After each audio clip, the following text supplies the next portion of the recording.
These guys are ridiculous. These guys are ridiculous.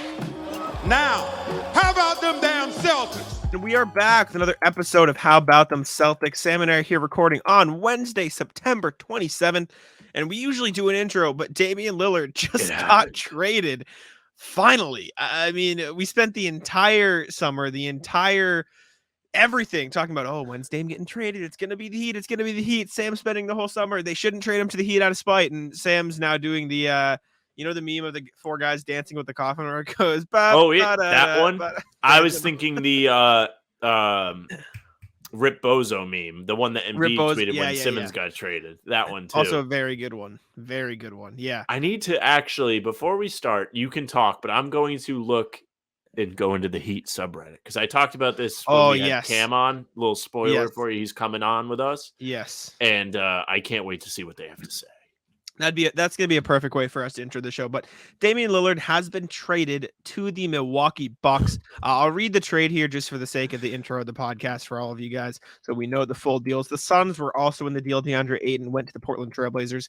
The full trade of the deal: Damian Lillard to the Bucks, Jrue Holiday, DeAndre Ayton, Toumani Camara, 2029 first-round pick, and a Bucks pick swap to the Blazers. And then the Suns get Yusuf Nurkic, Nasir Little, Keon Johnson, and Grayson Allen. Bucks are also sending Portland they're sending them the 2029 first and swaps in 28 and 30. So the Trailblazers control a lot of the Bucks draft future now. And like Sam said, we are going to have Cam Tabatabaie of Celtics Wire and the Celtics Lab podcast on the show later to talk about maybe a Jrue Holiday to the Celtics trade idea. We're talking about the context of the Dame trade. We're going to break it all down. A little celebration. Yeah, we're talking about it all with Cam. We'll go over it a bit briefly here, but we're going to start with Sam. Do we have the Heat subreddit up? I do. So somebody shared the Adrian Wojnarowski tweet, the breaking. The Portland Trail Blazers are trading guard Damian Lillard to the Milwaukee Bucks. Sources tell ESPN. Someone said pain, and then somebody replied to that person said, legit might be the biggest FU I've ever seen. Not only didn't trade us Dame, but also made the strongest team in the East stronger. Honestly, I'm impressed. Don't necessarily love the package they got back, though. Kind of pissed Pat couldn't beat it. Really? You don't think they got a good package back? They got Jrue Holiday and DeAndre Ayton. That's an excellent return compared to what? Me and the boys in one draft pick? My God, that like Miami's trade package was terrible. It's delusional. I have no idea why anybody thought that the Heat would have any kind of leverage in this. That was the annoying part. And you rat listed it last time because the beat writers were having a victim complex about why won't they just do it? Why won't they just give us Dame for free? Someone said this is what death feels like. Someone replied and said on repeat. We didn't mean it, hero. We wanted you all along. Oh man, Reddit's what a and we are back to a football town. Shout out to the Dolphins. They are another rat list. Not that this is a football podcast. 70 points is fucked up. they killed the Broncos, man. 70 points, 71 for Dame. Too bad he's not gonna be there. I wonder if anybody made that joke when it happened, just for Dame to go to the Bucks. Holy shit! How did we fuck this up? At least it's not Boston. Fair. Well, yeah, sure, fair. Whatever. Portland refused to deal with Miami out of spite and ego. Respect. Yeah, that's all I asked for all summer is just don't do this. Because nobody deserves to win here. Everybody's being terrible. Miami's lowballing them as they kind of should have. And Dame's trying to strong arm them to funnel this deal to where he gets to go play where he wants. Like, this is like euphoria for me, dude. I'm so happy. We already did a half hour on this with Cam, and I'm still buzzed that he just didn't get his way. And the Heat fans that act like it was a foregone conclusion, who I don't even really hate Heat fans that much. There was dude that befriended us during the playoffs that I actually really like, and he's a Heat fan. The writer. Yes. James Alexander, I think his name. Shout out to him. He's excellent. Beast. He's fun on Twitter. He'll troll me once in a while. Respect. But the ones that are just like, yeah, dude, he's on our team. 2K put it in dialogue to smooth over when he eventually inevitably got traded to Miami. Yeah. Like this was all so. Yes, they did. I saw. What they do? They literally have like talking points. Like the commentary team will talk about the move or how he just joined the team or whatever. Wow. It was programmed into the game because everybody just assumed this was going to happen. I'm so happy that everybody wasted their time, including us, down. Like, fine with it. Sure. Good. The NBA wins today. This is a victory for the NBA. As much as it sucks from a Celtics perspective that he's going to join Milwaukee and help them revamp their championship contention, not to say that they were even out of it, but to become even stronger, already being one of the top teams to compete with the Celtics. It's not the best, but again, the league wins because players, turns out they don't control everything. Yeah, I will say, when you mentioned the person on the Heat Reddit saying at least it's not the Celtics, of all the teams that could have gotten Dame in the East, the Bucks feel like the most balanced, if that makes sense. Like the Heat would have gotten him after a playoff run without Tyler Hero. They would have added him to the core that just made the Eastern Conference Finals. The Celtics, if they had magically pulled off the trade, would have gotten him for Malcolm Brogdon and something else. So they would have kept Tatum, Brown, and Porzingis. The Raptors, if they had maybe gotten him, probably would have gotten him for OG Anunoby, kept Scotty Barnes, kept Pascal Siakam, kept all this. The Bucks had to give up their second best player to get Damian Lillard. They got better. Don't get me wrong. Dame is a better player than Jrue Holiday, but they had to give up an all-star to get an all-star. Everybody else who would have been in this race would be giving up role players and draft picks to get Dame. The Bucks got better, but the defense got worse. The offense got a lot better, but like, I feel like it's the most balanced out of all the possible destinations he could have gone to. That said, if we thought a Jamal Murray Jokic 2-man game was nasty, the Lillard Giannis 2-man game is going to be pretty disgusting. You want to speak of Miami? You've got one of the great memes is the Grim Reaper knocking on all the doors, and Tyler Hero survives yet another trade saga. First they had James Harden, then Donovan Mitchell, then Dame, and he still stands as they begin to knock for Joel Embiid. I'm surprised it's not Giannis. I was expecting it to be Giannis. I'm surprised it's not Harden again. Yeah, that too. I mean, we talked with Cam. Like that feels like the most realistic one. Somebody put the video of Homelander in the movie theater. I don't know if I know it. Do I know it? Yeah, you do. He's just staring off into space. Oh, yeah. Okay. Somebody put a LeBron mixtape and it says Tyler Hero when it comes to surviving off-season trade rumors. Yeah. Then there's Jimmy saying there is tampering. Lebitard, the Miami Heat are going to get Damian Lillard. I believe this is before the news broke. Yeah. Tough. I will say, not to give the Heat credit in anything, that subreddit page looks fire. The court. Oh, agree. The Celtics one is similar, I think. I'm going to go pull it up. Okay. Actually, I think they changed it from the parquet to something you will love very much. Is it going to load? Is it going to load? Is it going to load? Same as Wi-Fi. Oh, no, it's not. But they have a picture of Derek White being celebrated after Game 6 on the side. Oh, good. There you go. Well, anyways, Dame again traded to the Bucks. Again, we talked about it with Cam. We're going to throw it over to that right now. You can listen to our conversation with him about it, and then we'll be back. All right, welcome in Mr. Cam Tabatabaie. You hear me say his name a million times on the show because I'm with him at Celtics games to the point where Sam mocks me for it every time. But thank you for joining us, Cam. How you doing today?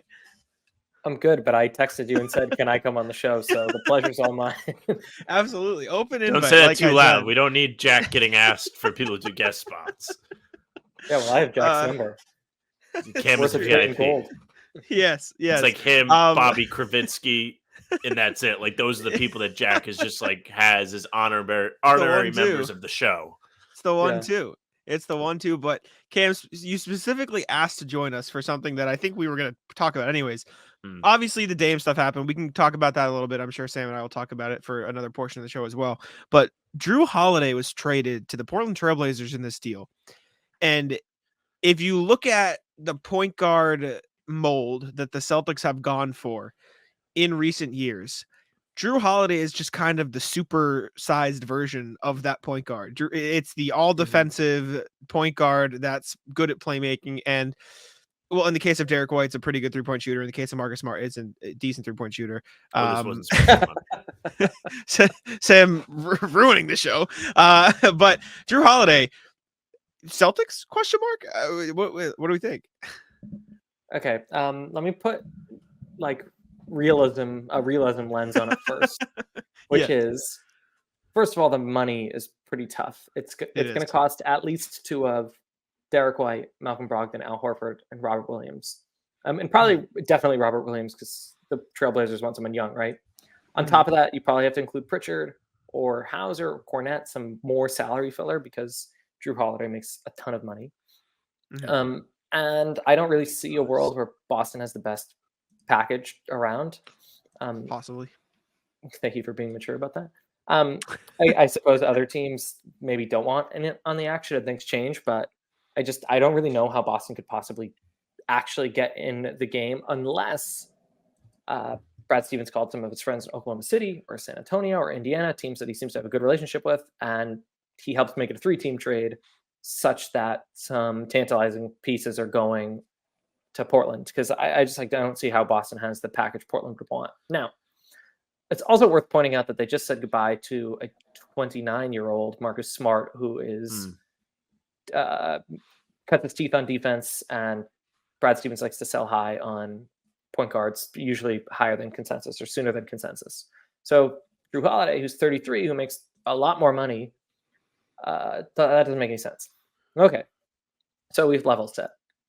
I would have put Jrue Holiday on an all-NBA team last year. I think Jrue Holiday is fantastic. I know Jimmy Butler ate his lunch in that round in the postseason, but in the aggregate, Jrue Holiday is just, first of all, seems like a great human being, seems like his family. They do really philanthropic stuff, so I like the Holiday family.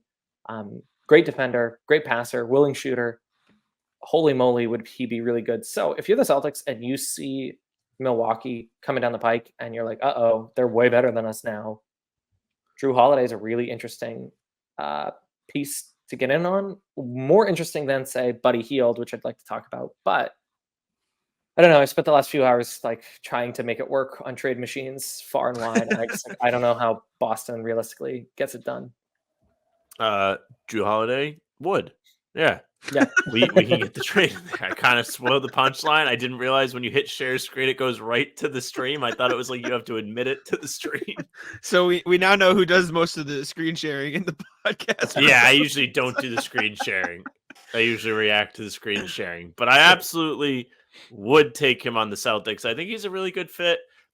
You mentioned Marcus. They're very similar players. Holiday gets the nod league-wide as being the better player. He's had the all-star nods. He had the playoff series where he kind of outdid him in the game 5. You name it. He's done it. And he is older. You're right. And the biggest knock I have on Dame Lillard is old and gets paid a lot of money. That was one thing we talked about throughout the summer, throughout all of this, throughout all of the, they need to do what he's asking. And I'm like, do they really? He's kind of a negative asset, and they hooked him up with this contract until he's going to be gray and old. Shout out Rick Pitino. Really? Do they need to help him out? But Jrue Holiday, his contract, more money than I thought. I thought he was closer to that Malcolm Brogdon, Derek White range. I now have Spot Track up. It's updated. He's got $36 million, right? Yeah, it's a lot of money. A lot of money. 35 this year plus the likely incentive, right? Yep. 36.8 is the cap hit. Mm-hmm. And then he has a player option for next year. You have to imagine he's going to pick up, right? Unless he's real angry. And he came out, yesterday in an article for some local publication, was like, I'd like to be a Buck for life. Yeah. Will say this for the writer. Good thing it got published yesterday, because then all of his work would have just went to waste. That would be terrible. I have some things that I need to shift around now that this trade's gone through that will be coming out. But I'm happy that Jrue Holiday is not on the Bucks anymore. If Dame is going to be there, good for us, I suppose. That's one less defender that the Celtics are going to have to deal with. And happy Dame didn't get his way, even though he kind of got to a winning team. He's going to wear a jacket at least, or get ready to learn cheese. Yeah. Sam, big spike guy. Sam with the banger of the day. Sam, how many impressions or views does that tweet have? How many impressions? This is at 5:44 p.m. It has 728,000. Sam with that number's not real. Twitter doesn't work. Are you kidding? Maybe at least you can count the likes. This is true. 10K likes though. We hit the 10K. There you go. See a little K there. That's huge. Yeah. But and I plugged the pod. I did see that. Plug the pod. Needed it. It's funny though. You plugged the pod that said Celtics among favorites to land Damian Lillard, which is just like completely irrelevant. Well, I tried to relate it. Fair. But Jrue Holiday, Brogdon, and Rob, yeah, I'd do it. I would do it. And as much as you love Robert hold Williams, on, that math, that's not enough money. You have to throw in a third player with those two. I'd throw in Brissett, I'd throw in Delano, and any last piece. Can't. Fine. They just signed. So you have to. That's the thing. When does that expire? I think you can do that before the season starts. Though I think they can be traded Isn't before it the 6 season months starts. after they sign a contract? Let me check. I'm checking Fanspo. I don't. I thought that they can be aggregated sooner. I could be wrong. Very well could be wrong, but let me check. Both could here be quick. wrong. It could be neither of those things. Well, so in any event, I'm pretty sure it's Brogdon and Rob and Pritchard and Hauser. I'm hitting Fanspo. Let's see here. You send Jrue Holiday to the Celtics. It works with, as my screen glitches out, with smaller contract, so it wouldn't have to be Pritchard. It works with like a smaller So deal. they think you can trade Brissett? Brissett, it has the recently signed thing. It says October 4th. So it could happen before. Okay. Literally Wednesday next week from today. So it could happen. So Brogdon, Rob, Brissett, and then picks. Bring the meme up, Sam, or actually, but I would do it. I think Jrue Holiday is that much of an upgrade over the starting point guard, whoever rolls out. And you know how big I am at Derek White. Jrue Holiday is that guy. He was so good for the Bucks last season. He dropped almost 50 on the Celtics. That was a crazy day. Yeah, he makes everything. He's an elite. He's basically Marcus Smart if he was a 40% 3-point shooter, which is just like that's exactly huge... what. Yeah, that's a big if. And as far Marcus as Smart would still be on the Celtics if he was a 40% 3-point shooter. Exactly. Get ready for the NFL season with incredible offers from FanDuel, America's #1 sportsbook. Right now, new customers can bet $5 and get $200 in bonus bets. Guaranteed. That's guaranteed. Plus, all customers who bet $5 will get $100 off NFL Sunday Ticket from YouTube and YouTube TV. Now is the best time to join FanDuel. It absolutely is. The app is easy to use, and you can be on everything from spreads to player props and more. So visit FanDuel.com/Boston. Kick off the NFL season with an offer you won't want to miss. FanDuel, official partner of the NFL. Exactly. And as far as the idea you brought up of, would they have to get a third team involved? Like, there are teams out there that might want Malcolm Brogdon that could help facilitate a trade. One that I've brought up in the past, the Pelicans, who have young assets and they have some people and they have a desperate need for 3-point shooting. Throw Brogdon there. You have them give up like Dyson Daniels, Kira Lewis, these project players who the Blazers might want to take a chance on. First round pick, Blazers get some picks. I would absolutely love Jrue Holiday on the Celtics. You could roll out a starting lineup of Jrue Holiday, Jaylen Brown, Jayson Tatum, Porzingis, Al Horford with Derek White off the bench. Tweet it. Who's stopping them? Literally. Underrated storyline that we haven't even talked about. Bringing Jrue Holiday back to the East so he can lock up Dame is just all time. All time. Jack, that's good. Exactly. Right. Evan Turner saying wave him, and then the Celtics can sign him. Ultimate exactly. Spike. Imagine if Drew's like, take my money. I'm mad. Sign it for a minimum. Bring it to Boston. I'm locking up. That'd be the ultimate respect move. Like, there would be no player in the NBA I would respect more. Not only is he taking a pay cut to succeed, but he's also joining the Celtics. That would be the best day ever. I would just I'd be like, okay, yeah, that's my new guy. Can I say something disagreeable then? Oh no. Yeah, please. Shouldn't the Heat go and get Jrue Holiday? Yeah, they should. Yeah. Like, they kind of have to. They promised do. their fans something, essentially, like through PR and all this leak and whatever they've been doing. They've essentially teased their whole fan base. I have not been on Reddit this afternoon, but I'm sure the Heat subreddit is doing absolutely swimmingly. How about I thought we might save this for later, but how about Tyler Hero quote tweeting the video of Jimmy Butler saying they tampered and being yeah, what he said. It's like, buddy, you were getting traded. You were the one that was getting sent out. You should be this is great. I get to stay in Miami. I don't have to find a new home. I don't have to move. He's like, yeah, dude, tampering. They weren't going to trade me. Also, you were the poster boy of trade. Also, Jimmy Butler saying tampering as if the Heat weren't tampering the entire summer. Like, did you see the quote from Damian Lillard's agent? He literally put out a public thank you to Pat Riley for trying his best. What do you mean tampering for the Bucks? That's literally tampering. What are we doing? Oh, the whole thing was a mess. The whole thing was hilarious. It's just... Yeah, the agent thing, I couldn't believe. That was an unnecessary thing to go public with. You can just tell Pat Riley you think that. You don't need to like put it out there in the world. I'm saying. Best part of this whole day is Chris Haynes being last on the.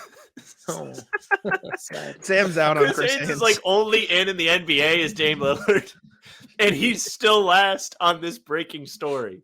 Like, listen, I get it. Like, Woj and Shams are always first on like the trades. Like, that's always what happens. But Dame Lillard is literally Chris Haynes' like meal ticket. Chris Haynes is his mouthpiece, etc. And he was last. When I saw the notifications come up, and then I saw Chris Haynes like 3 minutes later, I was like, "Oh boy, I forgot how bad he is at reporting fast." Let's put those puzzle pieces together. That suggests that Woj got it from the Bucks first, or maybe the Suns first, or Shams did. True.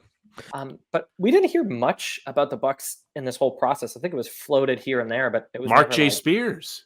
I was scrolling through NBA ago. Central because I was looking for the Dame will request a trade if he's not traded to Miami, and I stumbled upon that like from like 4 days ago.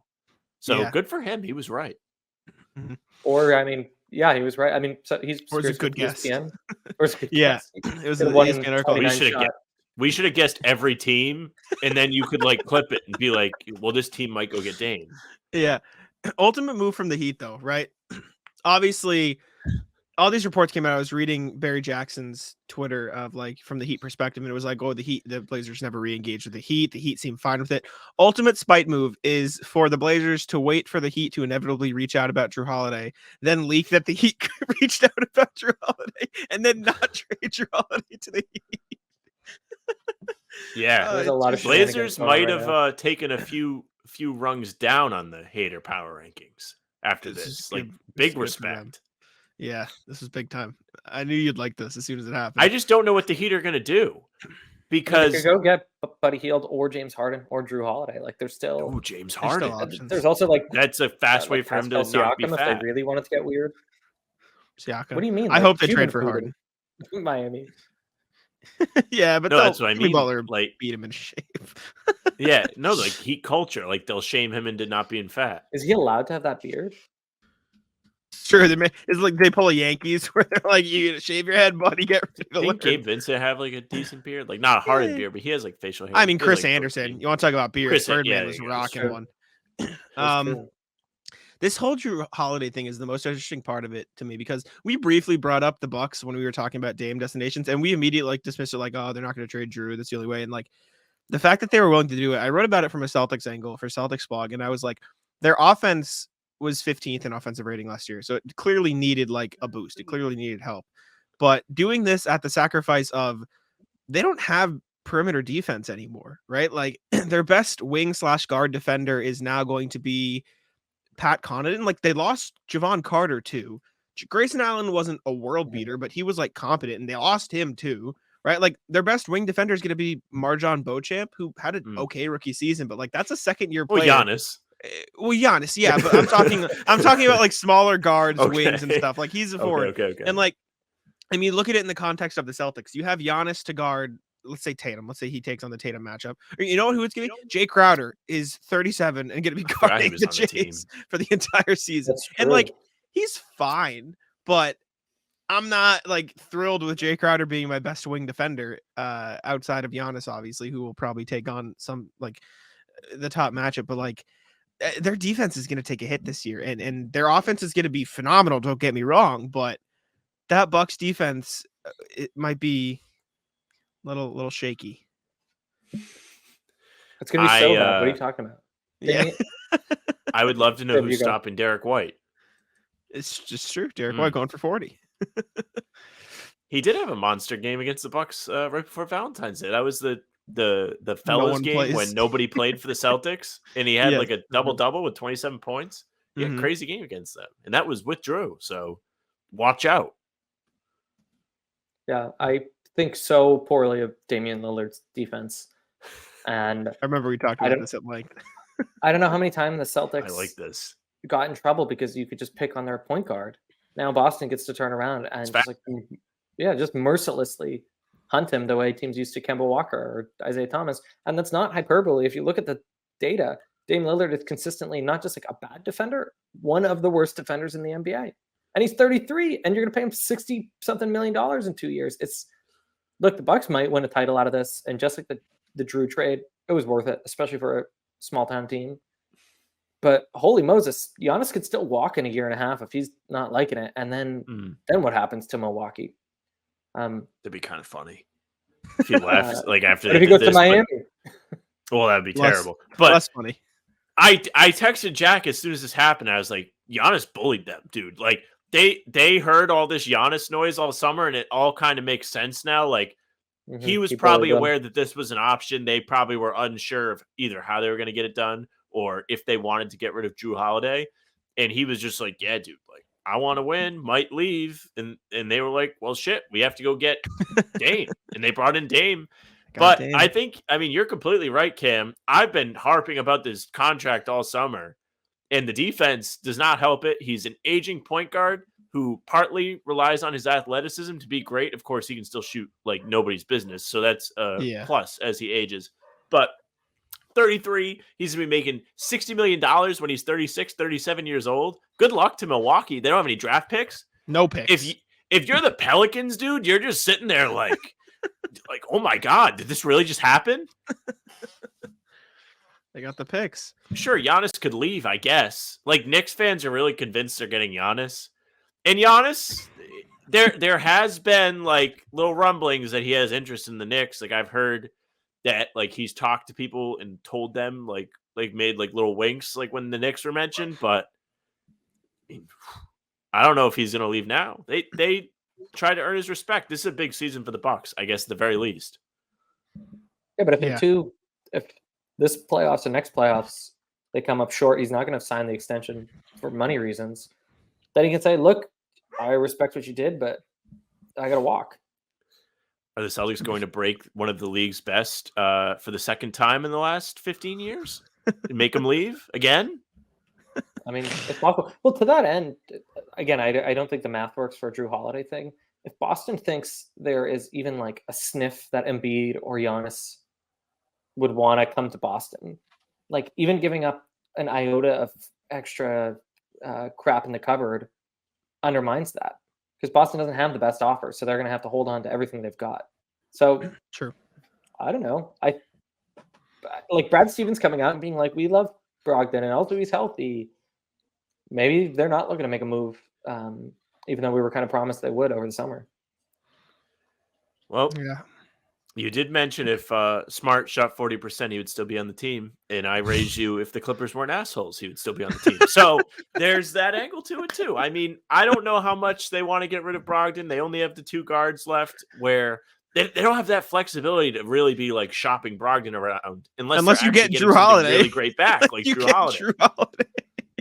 I don't know. I'd love Jrue Holiday. I would like that. You'd get me excited. I'm usually anti-trade, but you find a way to get Jrue Holiday. He's a really, really good fit. Good fit. Defense, can play offense. He was an all-star last year.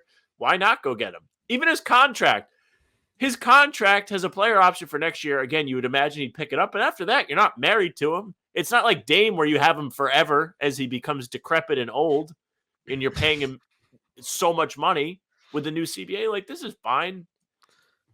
I don't know if I want to give up Rob, though. I feel weird about the Rob thing because Rob keeps getting thrown in trades, and I'm like, well, I don't know if we should all give up on Rob yet.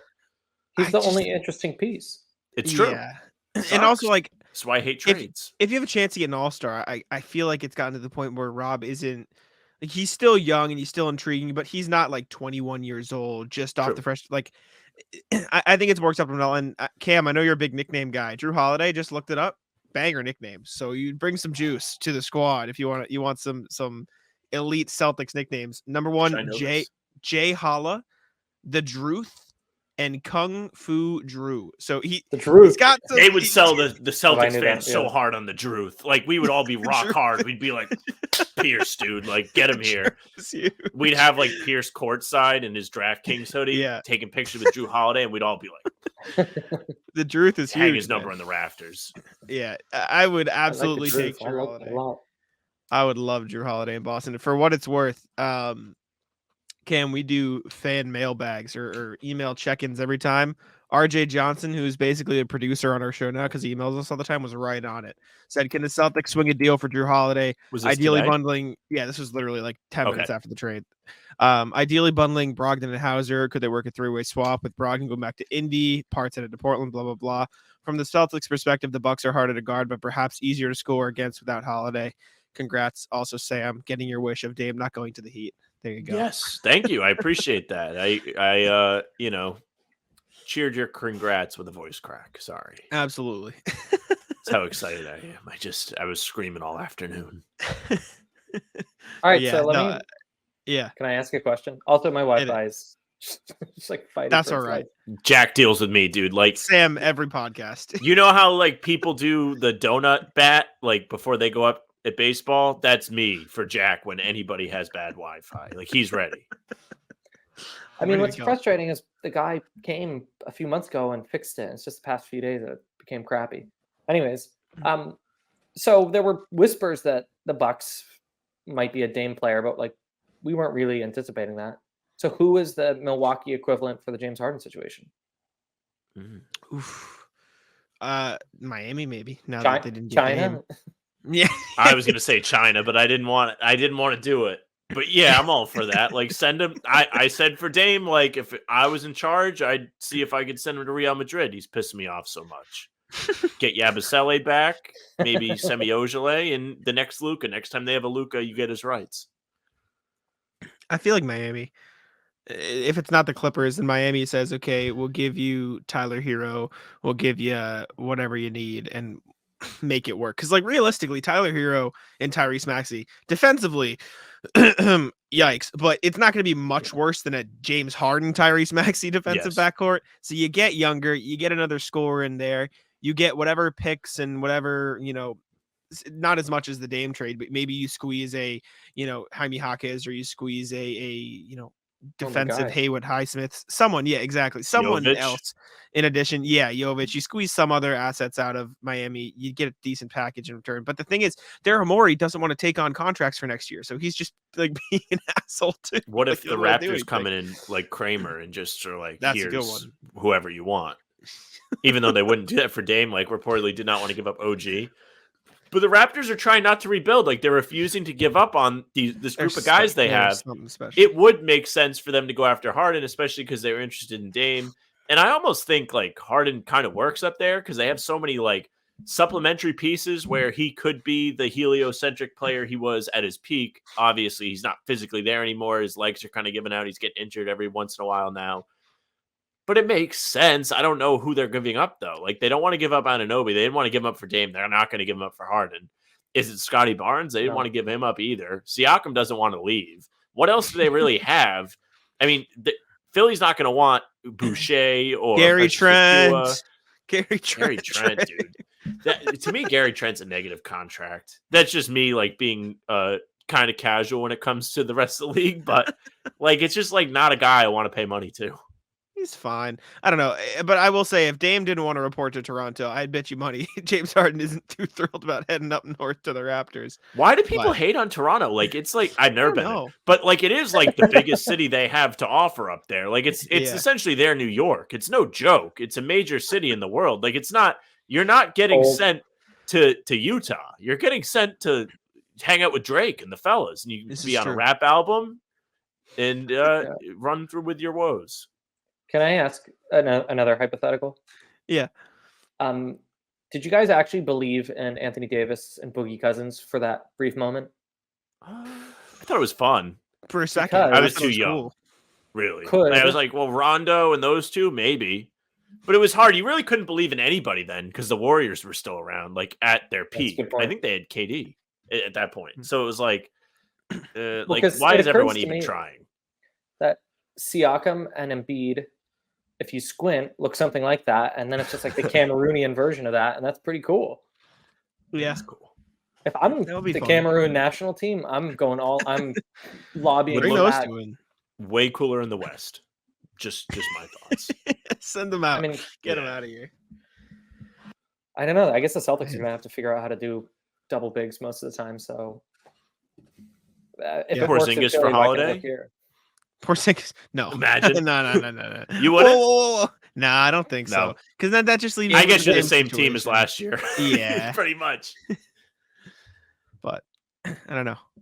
Interesting. I'm all in on a Jrue Holiday for the Celtics. I would like it. I think a lot of teams are going to be interested in bringing him in, though. Like, if I'm the Sixers, I look for it. If I'm the Raptors, if I'm the Bulls, any of the teams that were interested in Dame, I'm saying give me Jrue Holiday, and you work it out from there. I mean, I don't know what his relationship's like with the Pelicans, but you get Jrue Holiday back to pair with CJ McCollum in the backcourt with Ingram, like that's gonna be a damn good team too. So And Zion, if he's yeah, in shape.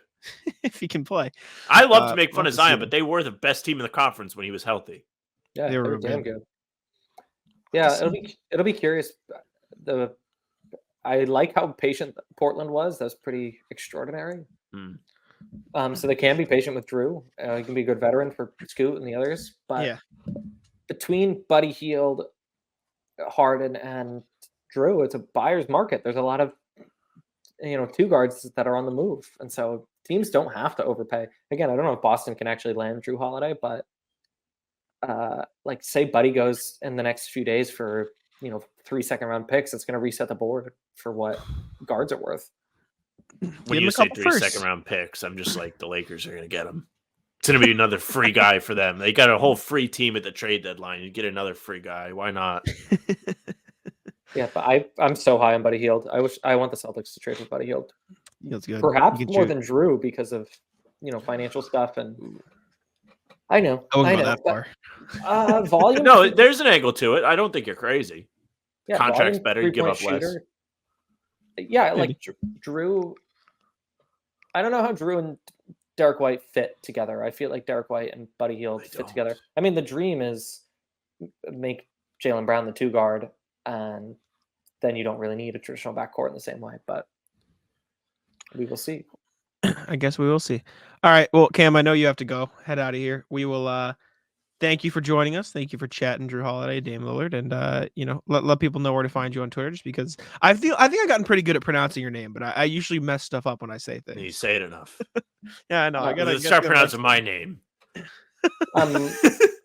Is this SeatGeek promo real? You guys have a SeatGeek promo? We do. We've had that forever. Yeah. Been there forever. Just reached out a long time ago, and they said, "Yeah, here you go," and they gave us a code. So shout out SeatGeek. Wow. Maybe more to come. If you're a popcorn guy, maybe not. We don't know yet. Eyes emoji. We'll tease. All right, I'm waiting for the Chiron to come by so I can say it out loud one more time. All right, thanks for having me. Make sure to have SeatGeek. Use promo code HBTC.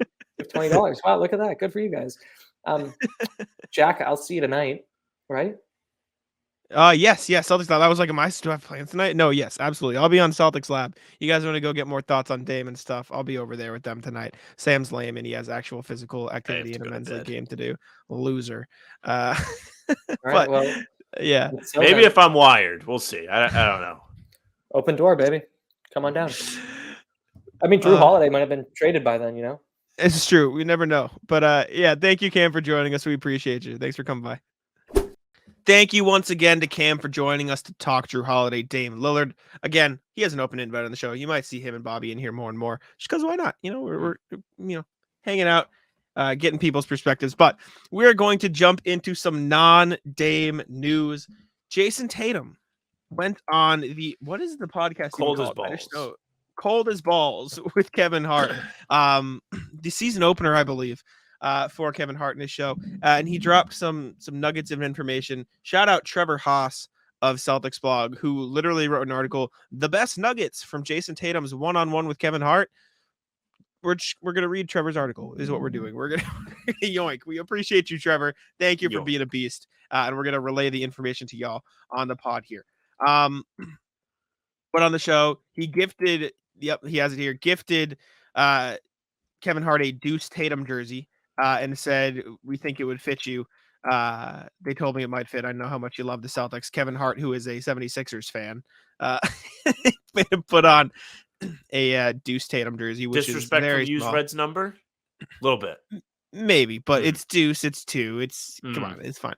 Funny though that the jersey does in fact fit Kevin Hart. He goes, it actually fits pretty well.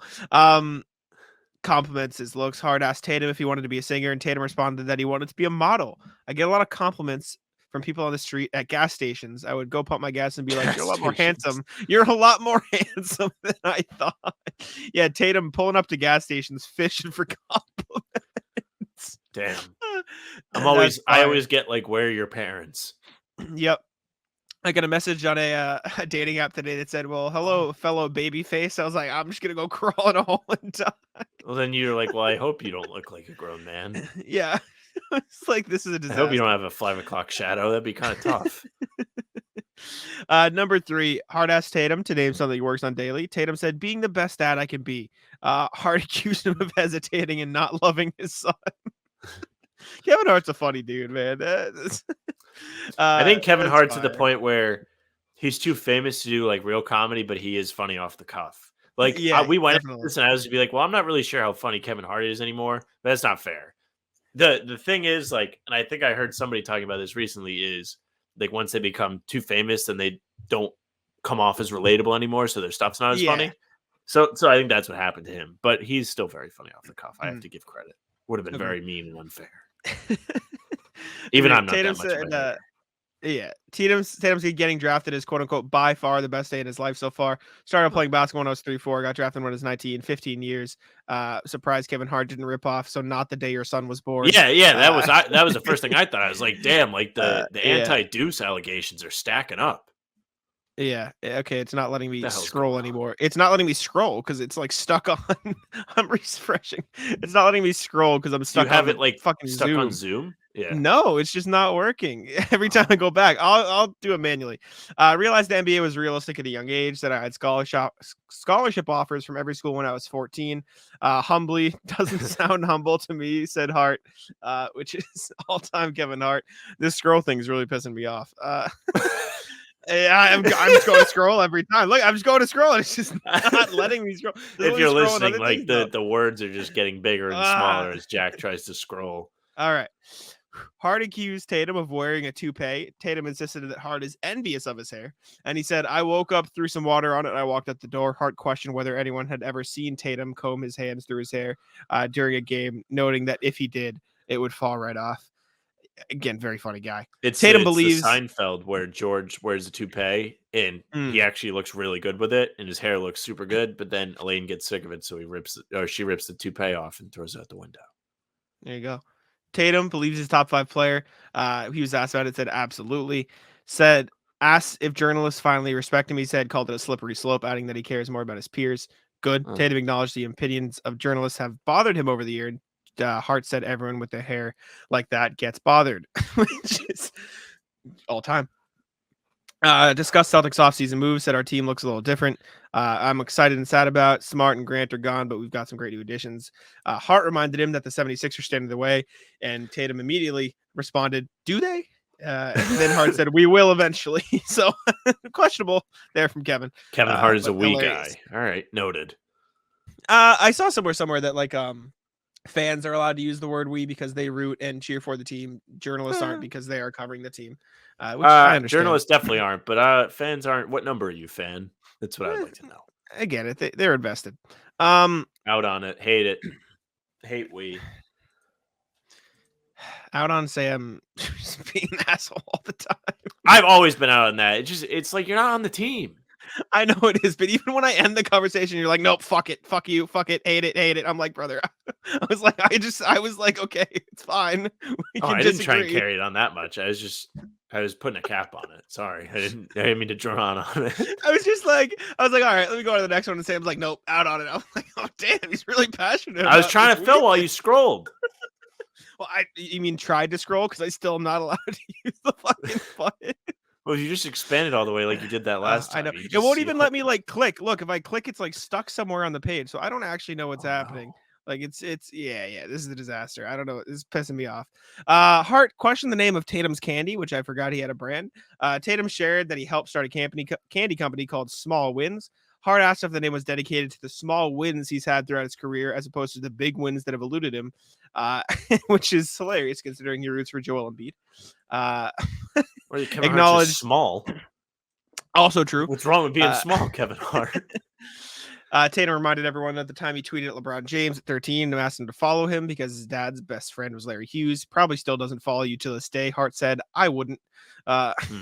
Tatum talked about the Udoka situation. I remember I talked to the team and I was like, we have a decision to make. We can either separate or we can bring us together. I think we just made a conscious decision that this was going to make us better and tougher. Interesting that Tatum was in on the Udoka situation, because I will say out of all the stars, Brown was upset about it, Marcus was upset about it, but Tatum was always seemed like not too annoyed at the situation. So it makes sense that he was brought in on the decision making. No, I don't think he was brought in on the decision making. He was brought in on how this is him speaking to the team. He's like, we can decide how we want to handle this in response to what the Celtics decided to do with Udoka. Oh, okay. Understand. We can drag our feet and mope about it, or we can move on and try and win a title. That's what I read from this. Perfect. Perfect. Next part. Explain why Steph is better than McGough. You do comedy movies, right? Tatum said, in the times that you ventured off to do serious films. It's like he's trying. Said that Curry has the advantage because he started at a young age. Talked about the 51-point game. Hart mentioned Tatum's explosion in Game 7. When he called it a 50-piece, Tatum snapped back and said 51. Then Hart reminded him that he dedicated the game to him. I wouldn't say I dedicated it to you. I said, I hope we can remain friends. Fire. Said winter is coming for Philly. Maybe. Tatum would like to make a cameo. This was a little dip into acting for Tatum, who said he would like to make a cameo in a Hart movie. I'd have a great role for you. Hart said, dickhead number 1. Yeah. Who's dickhead number 2? It's Joel Embiid. Second place. Nice interview. Fun interview. Jayson Tatum, Kevin Hart. Go listen to the full time. Check it out. Favorite tidbit? I'd say the Philly line. I kind of like him saying he was handsome. Tatum is that was handsome. a good one too. Yeah. That was a good one. The gas station part. Yeah, people at gas stations told me all the time that I'm a pretty cool guy. I feel like Jayson Tatum is not pumping his own gas. Maybe not, but we shall see. The next thing here, none of my stuff is working, and this is I'm not gonna edit this out. I can't click. I can't click on the Google Doc. I don't know why my mouse is not working. Lead into it? No, it's not even deleted. I need to put the timestamp in, and I'm just not allowed to use my mouse. Okay. You want me to do that? No, it's fine. I just unplugged my mouse and plugged it back in, and I'm hoping it works again. But all right, I seem to have fixed the problem, and the only reason I'm talking about it without editing out is because I fixed it by throwing my mouse at the wall. And we're back, and we fixed it. Mouse works again. I'm allowed to type, and we're going to talk about Brad Stevens talking about Malcolm Brogdon. I'm going to let Sam lead it in because he put it on here, and I'm still kind of angry about my mouse. Yes. Broken, so please. Good for you being angry. Thank you. It's nice not to be the angry one once in a while. So the Boston Globe put out a piece, a little bit of a Celtics update. Gary Washburn got busy, hit the keys, and gave us some good info about the Celtics heading into camp. He spoke with Brad Stevens, who told him a little bit about Malcolm Brogdon. Washburn writes that Stevens acknowledged that Brogdon was upset about nearly being traded to the Clippers in July, but the sides have had conversations over the past few weeks. Brogdon has arrived in Boston, will be ready for training camp. This is what Stevens now said to Washburn. Everybody's in Boston. Everybody's healthy. Knock on wood. If everybody gets through the rest of the week, we should be full next Tuesday when we start practice. We're excited about that. So excellent news heading into camp. This clears up a little bit of Porzingis controversy, worry, concern. Also with Brogdon's forearm, that was a big issue this summer that we talked about at length, especially the last couple of weeks. Brogdon, according to 2 NBA sources, was upset about nearly being traded. He also spent the summer rehabilitating his elbow injury, apparently without surgery. Stevens acknowledged Brogdon's displeasure, but said it is being resolved. Of course, and I would say he had every right to feel upset, Stevens told Washburn. We said that in the summer, but he's a real pro, so we've had several discussions. He's looking forward to getting started, we're looking forward to getting started, and here we go. Well, I'll tell you what, I'm looking forward to them getting started too. I'm sick of going through Bleacher Report and being like, what trades can we talk about, dude? Yeah, no, Brogdon being healthy for start of training camp is huge. I mean, honestly, I feel like a bigger worry outside of the trade rumor should be, is he healthy again? Because he was rough in that postseason after the injury. So good to hear that he's lost healthy. In Game 7 by just stepping on the floor. He was a negative 15 in 7 minutes. That was the end of the game. That was the end of the season. That was a pretty big difference. But good for Brogdon. Good for Brad. Again, as much as this is nice to hear, it could just be him posturing. Possible, sure. But regardless, nice to hear that Brogdon's back in town, healthy, and supposedly getting back to happy. Work on a Brad impression. So if I do reads and quotes from him, it'll be like Brad's on the show. Yeah, true. Then we can title it "Brad Stevens joins the show." We can just do an impression. You can put like a picture of him over me. Scam. All right. Next thing, surprise addition to the show because I just saw it on Twitter. Jrue Holiday to Boston for real? ? Shams Charania joins the rally. Breaking! Portland is going to be active over the next several days to find the new landing spot, rerouting Jrue Holiday to another team. Teams like Miami, Toronto, Boston. ? Doesn't mean anything.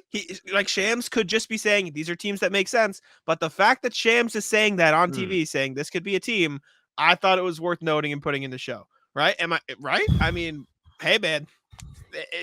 You know what, Sam? You know what get ready to learn Breaking Buddy for that. How about the Celtics YouTube channel? Get ready to click on that video. Yeah, that's gonna hit.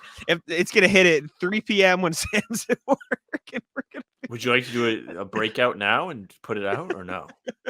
No, it hasn't actually happened. Nothing's happened yet. It's just could happen. Okay. Just Shams. Well, I don't mind doing it from at work as long as I can break away.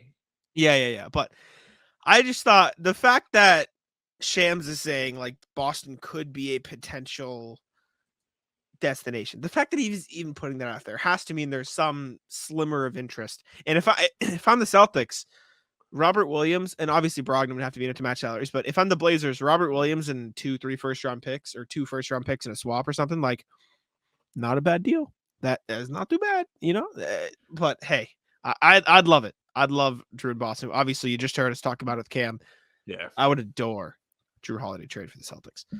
Would. Absolutely would. But moving on to what I believe is our final Celtics thing, we're going to check in with our email. Thank y'all for sending us emails. RJ, you did send us one. We're going to save that for the next pod, and we're going to do an entire segment on the doc you sent us. So don't think we forgot. We saw it. We appreciate you. We're saving it for next pod so we can dive deeper because Dame stuff consumed us today. But we are going to get into Philip's question for the pod, Hey, fellas, thank you for taking questions and continuing to put out fun content. You guys are set up for an excellent season of podding to come.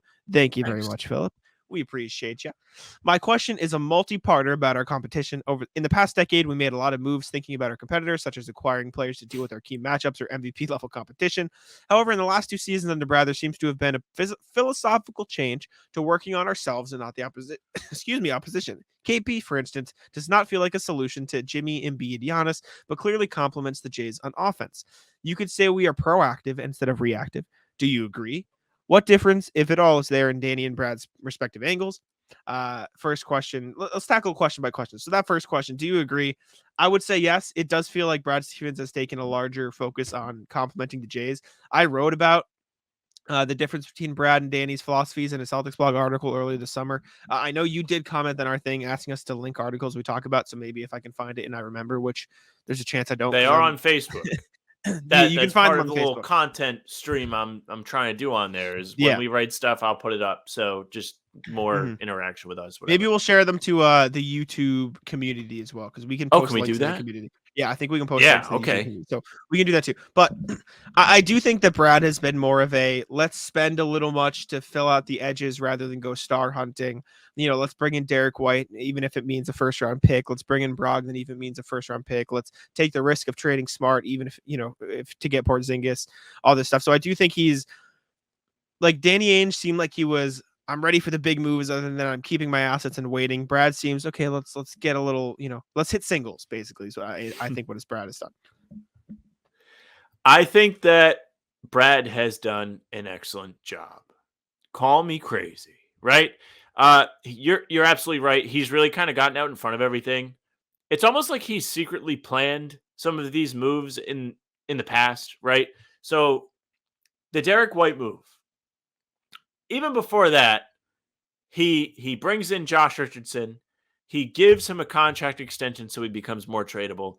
That kind of plants the seeds for him to be flexible in the future.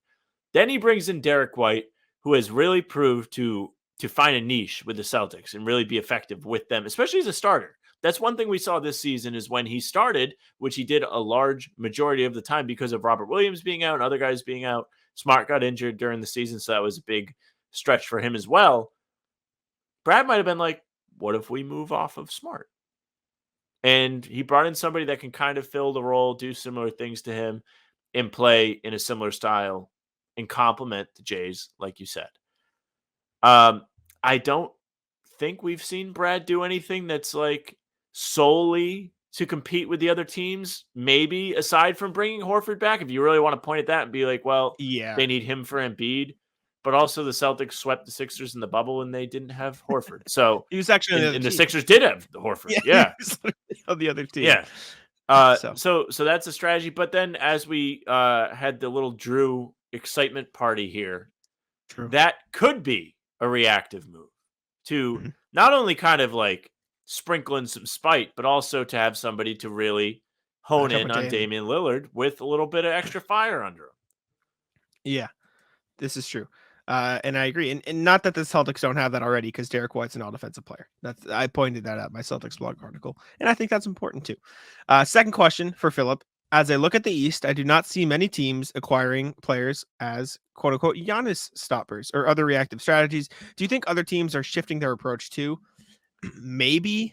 I don't necessarily think that this is as much of the approach anymore in the NBA, like you're saying. I feel like teams are more focused on improving internally and helping their guys be at their best. I think the Celtics have that in Horford. I think they lost one in Grant this summer, which is a subplot. They lost a guy who can guard Embiid, who can guard Giannis, and who has done so successfully. And more importantly than that, not that I think Porzingis isn't going to be okay at doing it. Like, I don't want Horford guarding those guys throughout the regular season because that's going to take a toll. And as much as the playoffs are what matters, and he can do it in a playoff series, like the Celtics might have to get creative on Giannis and Embiid and Jokic and all these guys in the regular season because Grant's not there to take on that heavy duty workload. So, but as far as other teams, like I think a lot of those top tier teams already have that guy. Like you have Bam for the Heat. You have Evan Mobley, who's supposed to be growing into that guy for the Cavaliers. You have a imperfect duo of Mitchell Robinson and the body of Julius Randle. Like you have big guys in the New York front court. I'm not saying it's Julius perfect. Randle when he's not stumbling around on the offensive end to try. You have you have big bodies. And so I don't. And once more on top of that, I think the other important thing to note is there aren't really many Giannis stoppers out there. Like there's not guys who can just stop Giannis. Like the only guys we've really seen do that consistently, and maybe this is just bias, is like Horford and Grant. That's been the best example you've seen out there. And so Bam, give him his credit too. Bam has done a phenomenal job at it too. And it did it in the first round of the series last year. So I don't know if it's as much as they're not trying to get them or if it's more of there aren't many and the teams that need them already have them. Yeah. I really circled back to Al Horford when I thought about this, just because he and Grant are the only ones, like you mentioned, that have really done an excellent job at it. I think you could point to Bam as well, but he was homegrown for Miami, so they didn't have to go and get him. And I don't think they drafted him back in 2017 as a Giannis stopper because Giannis wasn't Giannis just yet. He was close. He was getting there. He was catching attention of people, but he wasn't MVP Giannis. He wasn't winning Finals MVPs, leading the Bucks to a title. Are there teams in the East now that are on the come up? I guess you could point to the Knicks and Cavs, but even then, Mobley, homegrown. Maybe they drafted him more with a Giannis stopper mentality in mind. Let's look at the real rising teams, right? Like in Orlando, maybe in Indiana. Miles Turner's been in Indiana, so that's not a reactive move. Orlando, do they have anybody like that just yet? Wendell Carter's all right. Not really though. They don't really have anybody. I mean, Indiana drafted Jarris Walker. If you want to look at like a bulky forward who could throw at him, but it doesn't seem like they're planning. It just seems like they're getting guys that can fit with their core, which is how often throughout history have there been stopper guys? How often has it really been like teams are going to get stoppers? LeBron. That's one. Sure. LeBron stopper. PJ Tucker was labeled a LeBron stopper. I mean, he could also be a Giannis stopper. Sixers want to get PJ Tucker. Like, that could be an example too. PJ Tucker's washed now. He's cooked. But no, seriously, he is. I know what you mean. But like, I don't know. I guess there were probably Jordan stoppers back in the day. Back when I was in PJ Tucker was a KD stopper for the Bucks 2 years ago. He literally was. Sure. That's an example. But it's very rare. I think Giannis is at the level where there should be stoppers, but he is a unique guy. This is turning into a Reddit question of the day because I'm thinking of examples now. Curry, stopper, Matthew Dellavedova. Shout out for Jayson. Yeah, but they didn't go get him for that. I know. It was his job, and J.R. Smith was like, it almost killed him in that finals to chase him around. Yeah. Good question. The last question. If a team wanted to target the Celtics, what type or specific players would be involved? Perhaps long and athletic types? Yeah, just wings that can guard Jayson Tatum. Like 4 years ago, PJ Tucker, or, I guess Josh Richardson, if they want wing help, like just wings, just good defensive wings who can come in and play some defense. But as weird as it sounds, like a lot of these top teams around the East don't really have great wing stoppers anymore. Jrue Holiday is now in the West for the time being. And in the case of most of these top teams, their best quote unquote wing stoppers are the star players. It's Jimmy Butler in Miami. Caleb Martin did a good job. I'll give him credit, but like Gabe Vincent played really good defense for them and he's not there anymore. The Sixers have like Tobias Harris. That's who they're throwing at him, and old PJ Tucker. Kel Bridges. And that's north, Kel Bridges. OG and Scotty Barnes. That's probably the best one. Toronto. That's a good one too. But then now the Bucks with Dame don't really have much to throw at the Celtics. They have Jay Crowder. Who's stopping D White? No one. This is true. This is true. For me, if a team wanted to target the Celtics, guys that can close games, Celtics haven't proven that they can do that yet. Truthfully, as much as I like to make fun of it, we have not seen them dominate and take a whole lot of close games. Even last year when they were at their best, they got off to that roaring start. They were beating the piss out of teams. They went into Phoenix and beat them by 50. And then all of a sudden, they weren't able to win these close games. It carried over to the playoffs. That's why they went down to Miami. They dropped 1 and 2 at home after falling apart in the fourth quarter. Get yourself a closer. Jimmy Butler in that first game was excellent. In the second game, he goes head-to-head with Grant, turns up, closes the game. Celtics win that series if they could close games. They win a finals if they could close games. If you want to beat the Celtics, get closers. There you go. And speaking of guys who you would get to stop the Jays in the finals, Andrew Wiggins. There you go. Yes. He shut him down. And before we close this, just while we're on Dame, this is from Mark J. Spears. Sources to Anscape. With Miami talks going nowhere, agent Aaron Goodwin, privately told the Bucks and Nets 10 days ago that Dame would be interested in the deal there. The Blazers were a real contender to land the ex-Blazer star, but ultimately the Bucks got the deal done. So there were some other teams that Dame was like, all right, whatever, let's just do that instead, which is whatever. More respectable, but still kind of get fucked. Still. All right, let's move in to the NBA section and cover the real news of today. Let's cover the real important stuff. Rudy Gay signed with the Warriors. Let's go. You're Rudy Gay this morning, like, all right, I got the Shams tweet or the Woj tweet or whoever it was, and then it's just Damian Lillard has been traded to the Bucks. Rudy Gay is sitting there like this, like, guys, I did something today. This means I wonder nothing. That purpose. Do you think teams knew that this was coming today? Maybe, I don't know. I feel like everyone around the league kind of gets like a little preview, right? They have to. If I'm, who is mad about this? If I'm them, Kelly Oubre. If I could have signed with this Bucks team instead of the Sixers 4 days ago, I would. I'd say, all right, let me go to Milwaukee. Let me see you later. That's true.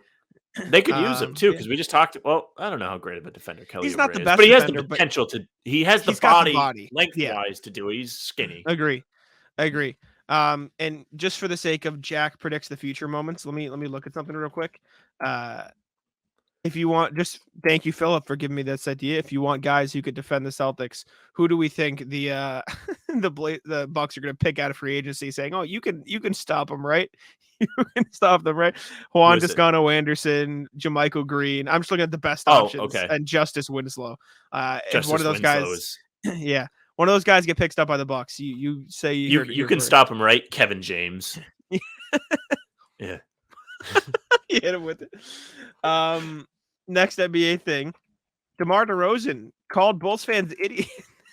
Effectively, right? Kind of. It was basically asked about. Yeah, he did.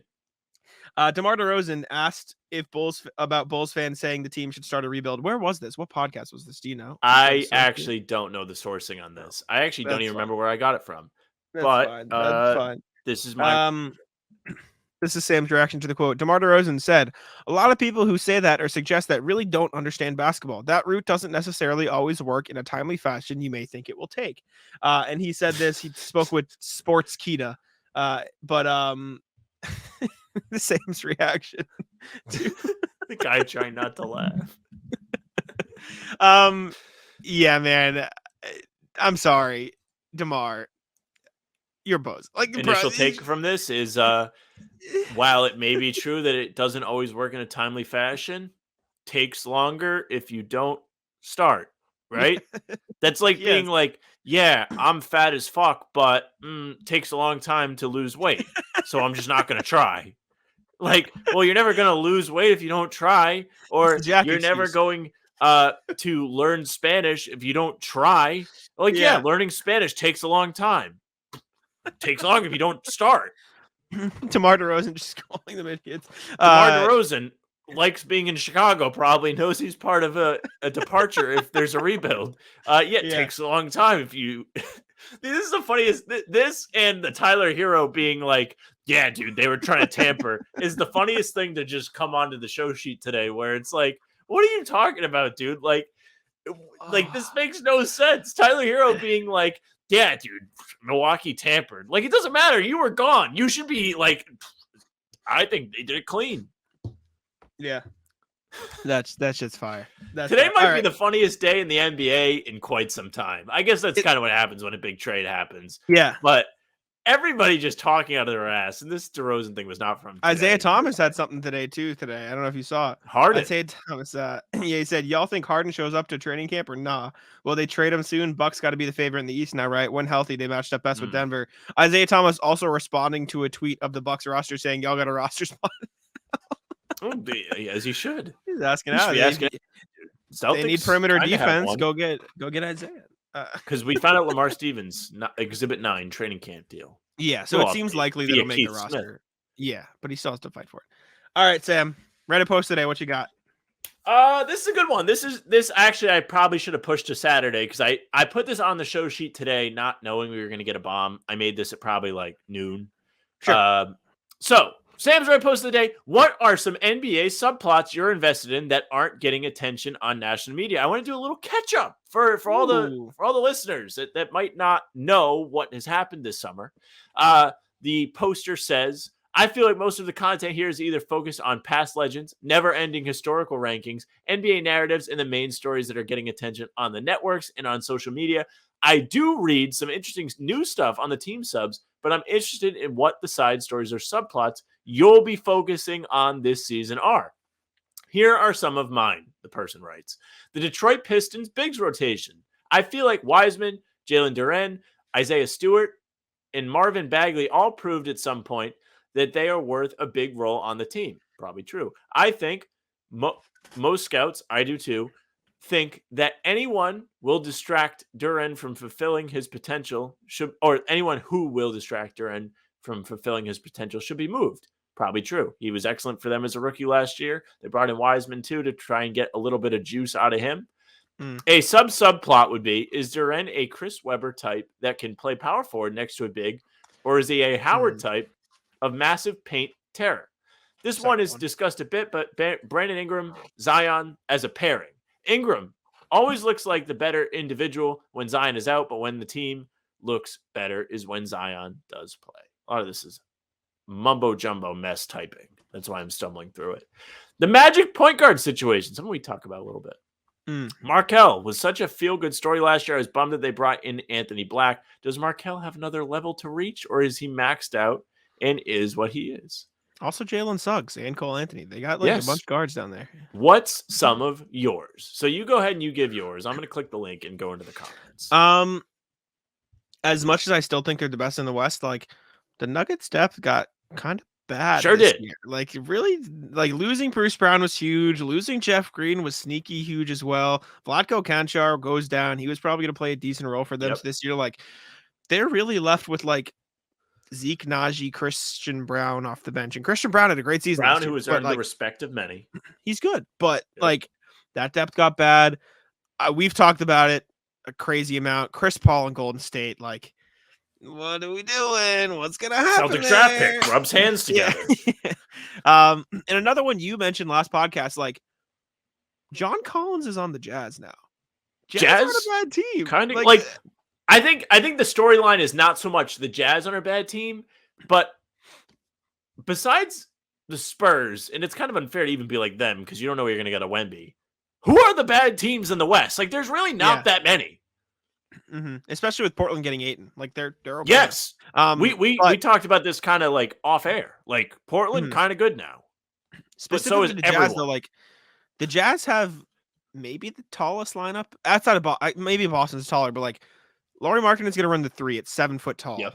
Right. John Collins is 6'10" running the 4, and then Walker Kessler is going to be 7'1" running the center.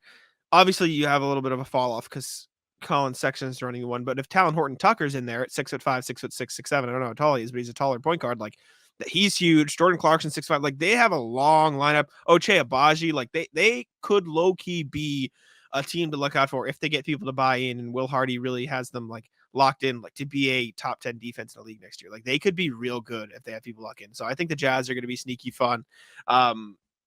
Those are probably some of my top ones. And also like, this is definitely not niche enough, but like, dude, the Thunder are going to be gross. The Thunder are going to be so fucking good next year. The Thunder is so like, they're nasty. They're going to be nasty. Chet in general.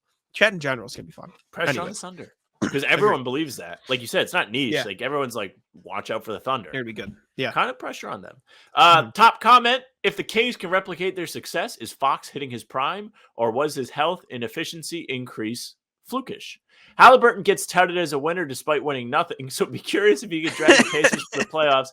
And once he gets there, in correct form of there, does his weird shot work less when NBA players are 100% engaged in playoff basketball? Actually, a decent question because he shoots from like his waist chest area.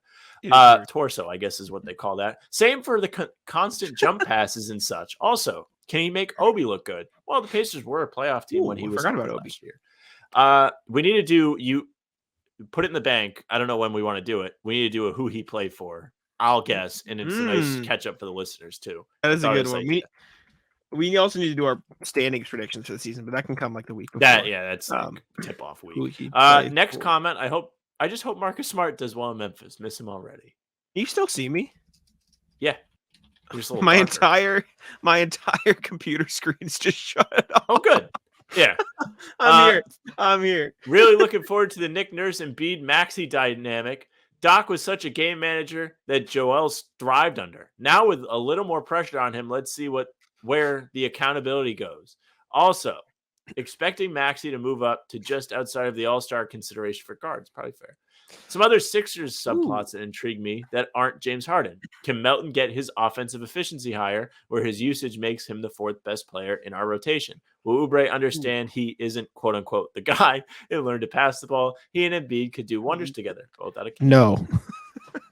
Will Furk get his straight demand? This is actually a really great Reddit post. We could do a whole one that sneaky one now that Dame's traded. Like the Bucks were already slated to be better this year because Bud is gone. AJ Griffin's a good coach. Like they have a whole new thing in there.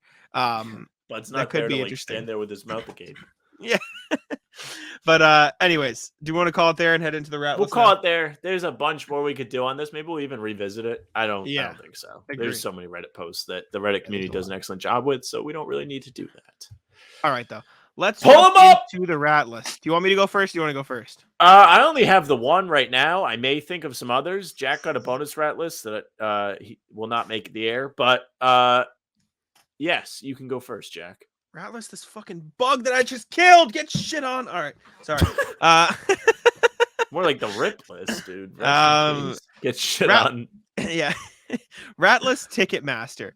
So a couple podcasts ago, might have been last podcast. I came on here super excited because I signed up for Noah Khan pre-sale tickets. Get into Ticketmaster 10 a.m. this morning. Early for Jack. Early morning, right? 10 a.m. Big. Get in there. Get in the queue. 3,000 ahead of me in the queue. You might think, oh, that's a lot. My friend got 20,000 ahead of him in the queue. Fenway Park, correct? Fenway Park. So it's a pretty big venue. I got pretty good. 3,000 people. By the time I get in, no tickets left. Gone. All gone. All gone tickets. My sister got 4 for the day before. However, and I gave her the money, right? It's fine. Guess how much the upcharge was for Ticketmaster? So these tickets, so concert tickets, right? You have to, in context here. My friend got them for, I think they were like $179 plus fees on the MLB app. Ticketmaster? Okay, not bad. Ticketmaster? $400. That was my guess. Before fees. $500 after. Celtics tickets are no joke either, dude. What are we doing here? Everything's up. It's expensive to go see stuff because people want to go do stuff after COVID. I am a big, if I want to do something, I'm going to spend the money to enjoy myself because I'd rather spend it and enjoy myself. Yep. So I'm going to do it. And my sister's like, I want to sell these tickets. I said, don't sell them because I want to do it. And so I said, it's fine. I'll figure it out and I'll do it. However, Ratless Ticketmaster for being rats and taking forever to do it and being more expensive than the other website. And also just not having tickets. Like they put the pre-sale on 2 different sites. So they had to split that in half. And there's also a general sale on Friday. So I'm going to try again to do it there to get tickets. But like, what are we doing? It's just, yeah. Anyways, also I'll let you go first, but Henry just tagged me on Twitter with a whole list of rat list stuff. So we have stuff now. Did he do his own rat list? He gave me stuff from around our house to rat list. And he just, there's like 6 things here. So I'll let you go. Then I'll run through Henry's list. Henry, my brother, by the way, for listeners. Rat list. I'll do the dreams because it's kind of short. Rat list dreams, sleeping. So recently I have begun to have dreams. This is back-to-back days where in my dream, my alarm goes off. Ooh. Right now, Jack, you may not be familiar with alarms because you do get up late. I do set them. I just don't hear them. Okay. All right. I just don't. Fun fact, not to interrupt your story, I had an RA come to me in college once and said my alarm was waking up neighbors and not myself. So I couldn't use it anymore. So I just don't wake up to alarms. So, anyways.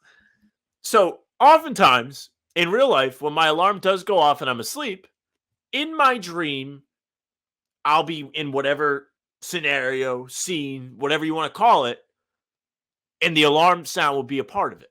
Can you play your alarm for the people? Which alarm? No, I'm not playing because I hate the sound. Okay. Just know whatever my alarm is, whatever your alarm is, imagine it creeping into your dreams. Okay. So I'll wake up and my alarm will be going off. It's time to start my day.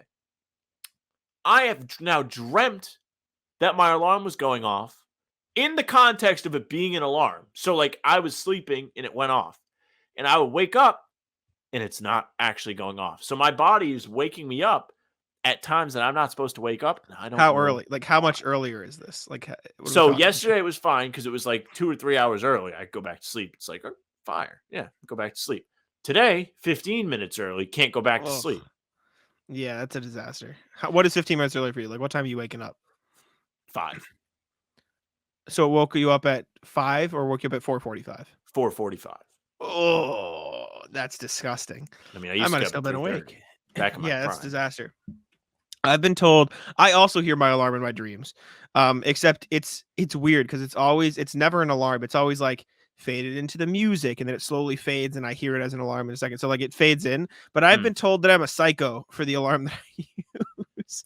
I need to find it now. Where can I find this? Well, I think you had it queued. What kind of psycho? You're a psycho for being like, I'm a psycho for the alarm I use and not having the alarm like ready.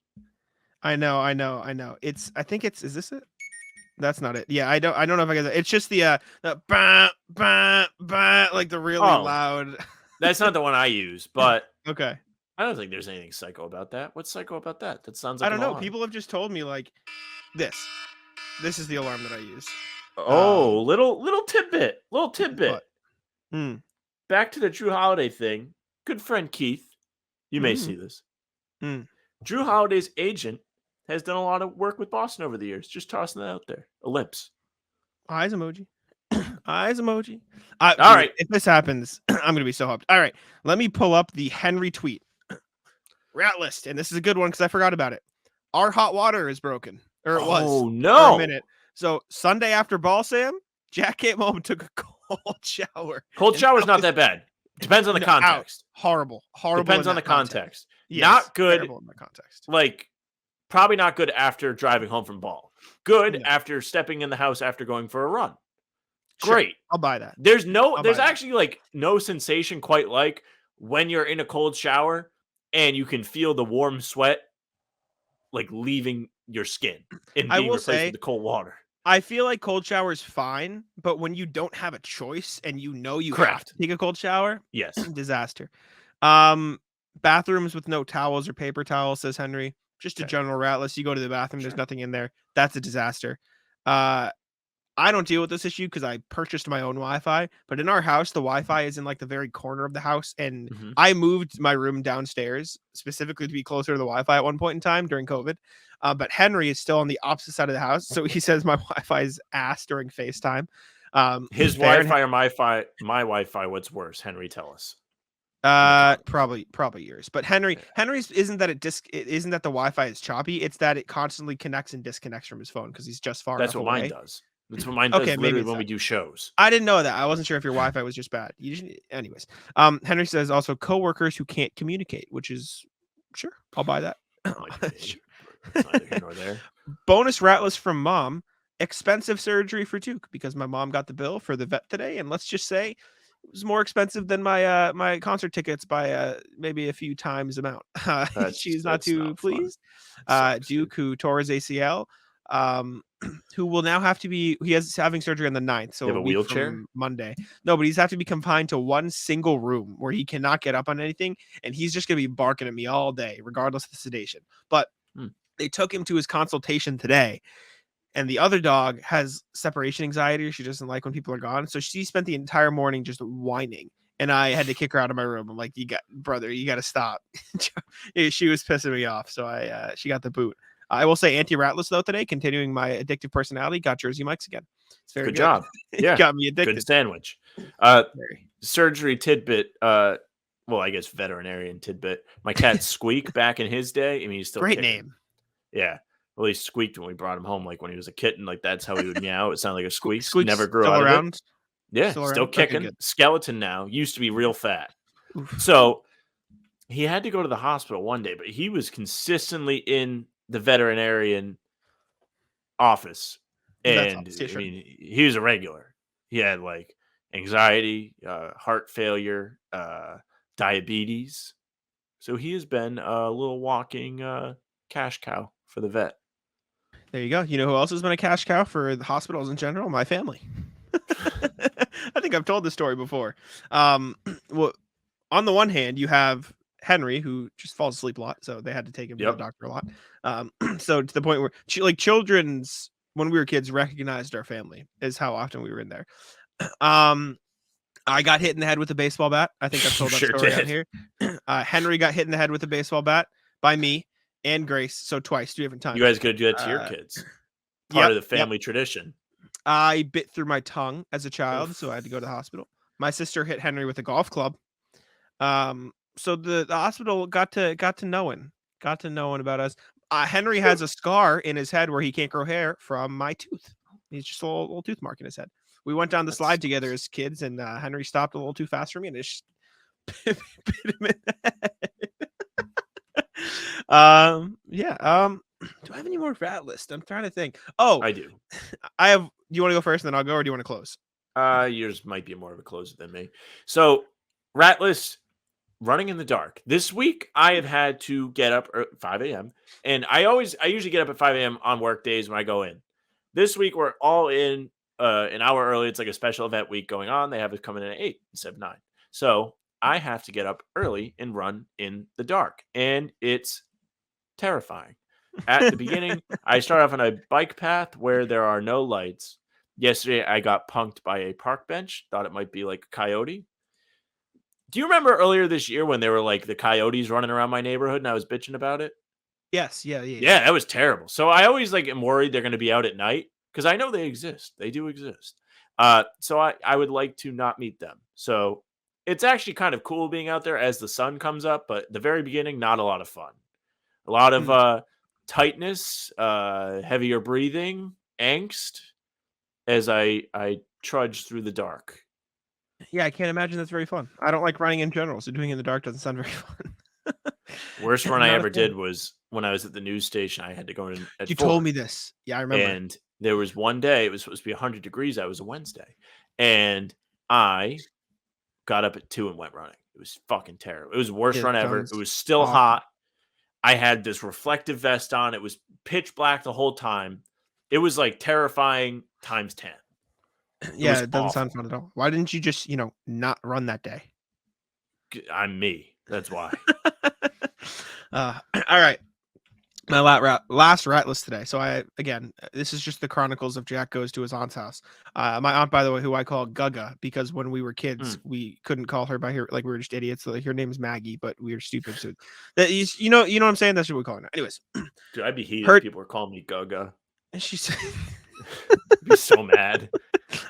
I'm 24 years old. By your mom would be hearing it from me. Like if my siblings, kids, my nieces and nephews were calling me Gaga, I'd be like, fix your kids. It's fine. It's fine. Anyways, her dogs, who are named Woody and Rocket. Rocket's the puppy. Woody is amazing. I love her. But Rocket, I kick the ball to him, right? And he goes to chase it. Like there's this orange ball he gets, he bites it, he brings it to my feet. And we developed a good rhythm, me and Rocket. He's an asshole. He's not my favorite, but we kick it back and forth while I pet Woody. She just kind of sits there looking at me. She's stupid, but she loves love. She loves attention. But Rocket has now developed this tendency he's very impatient. And so instead of waiting for me to kick the ball, he oftentimes jumps in front of it. And so I go to kick the ball and he's 3 feet away from me. And I just nail him right in the face. And he's fine. Like he doesn't care. He's just happy to play. But I'm like, every time he does it, I'm just yelling at him like, CTE. dude, can you just not for a second? Yeah, he's a dick. Some Also, of my cats do the same thing. Like, but there's no ball. So I'm just walking and they're like, please kick me. Like one of the cats is just she's like already like kind of paralyzed, so like her back legs kind of don't work. She's fine. She still like clomps around the house at record speeds. But you'll just be like walking around the kitchen and just wham. Yeah, like, please just kick the shit out of me. My dogs enjoy that. They if they know there's food there, they'll walk right in front of you and get in your path. But all right, before we wrap, Sam, I only have one thing in front of me. Actually, I have 2 things. If you want to guess some calories here, we can have you guess, just because they're just around my desk. First one is gum. A stick of gum. How many calories in a stick of gum? Those, I think, are 10 per stick. 5 per stick for extra. So get yourself some extra gum. You want some non-2 calorie effect. I might get judged for eating these, but they're fire. These are oyster crackers, and I just bought a bag of them to snack on. Those are fire. Right? Have I ever done? I don't know what the all right. Like, let me give you a calorie guess. What's the grams? You guys get your daily ASMR from me crinkling the bag. 22 crackers, 15 grams. 15 grams is probably like 100 calories. Only 60. Good little snack. Good little snack for you. Good snack. Yeah. So my weird snack that I have not ordered and probably will never do, but would the wafers from church. People might get mad at that, but like they're actually kind of fire. Like, have you ever had the Eucharist? Yeah, of course, but they're not kind of a fire item. Like, I could probably just sit here slamming back the body of Christ. They taste like a texturally better rice cake, is what they are. Yes, effectively. They also kind of have like a little ice cream cone to them.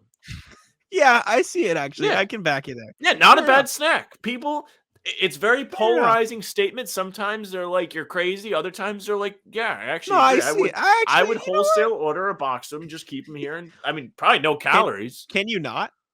No, you can. Go on Amazon, dude. Look up Eucharist. Why don't you? Yeah.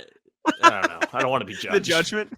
Yeah. Comments. Let us know if Sam should order a bunch of fucking Eucharist. That's the most fire shit you've ever said on here. Did you go to church as a kid? Like, were you raised? Yeah, I had communion. I got confirmed. Me too. I wore a Celtics tie to my confirmation. Then I went back for Game 6 of the 2020 Eastern Conference Finals. And they lost. I wore a Marcus Smart jersey to my college graduation under the thing. Anyways, all right. that can be about it for us. We appreciate y'all for sticking with us and hanging out as we talk Dame, as we talk Rat List, and all of this good stuff. If we get a Jrue Holiday trade by some miracle, you will definitely hear from us, and you can say you heard it from us first, unless it happens the next few hours. To which I will say we recorded this first. It's 7:21 p.m. on September 27th. Anyways, thank y'all for tuning in. Make sure to subscribe to the channel. We appreciate all the love we've been getting lately. A couple of our videos starting to get back up there. Season slowly climbing up. We appreciate those of you who care about Aaron Baines, even though we kind of knew it is bound to be here and there, but we'll be recording again tomorrow. We'll get you some new videos out there. We actually have some good ideas this time around. We have some ideas. You might like this one. New stuff coming out, but check us out on Spotify and Apple as well. Leave us 5 stars if you'd like, and make sure to leave a comment and see us on Playback TV. Let me check. We had 4 last time. It's going to be 4 again. I know. I'm waiting though. You guys better follow us on Playback. It is now still 4. It's still 4. Yeah, it's still 4. Go follow us on Playback. Come on, guys. We're going to actually have to do something. I know. We'll have to do it at the start of the pod. But anyways, thank y'all for tuning in. We appreciate it, and I'll let Sam take it out. Yes, thank you very much for listening or watching. If you're watching, you are on YouTube, whether it's ours or CLS's or CLS's other. Subscribe to the channel so you don't miss any Celtics content coming your way. You can also hit the notification bell just in case some trade does break or move breaks that we need to hop on here. Emergency video for you. You can find us on Spotify and Apple if you just like the audio versions. They are up there, so leave a 5-star review. Follow us. And say something nice about the fellas. Socials at How About Them C's. That's Twitter, Instagram, and TikTok. The Facebook is just the name of the podcast. We are active promoting stuff on there. So again, if you want the links to what we write, they will be there. Speaking of writing, keep your eyes peeled. Coming soon, Celtics hater power rankings. It's going to be a lot of fun. I'm 3,000 words deep and I'm halfway done. So if you like me complaining, you'll like that. You can follow Jack on Twitter at JackSmonNBA. He just did a great Grant article. A lot of people had some things to say to him in the comments of that one. People did not like it. And you can follow me at Sam LaFrance-NBA. That's it for us. Bye. Taco, come on. Taco's having some fun here. That is bogus! These guys are ridiculous!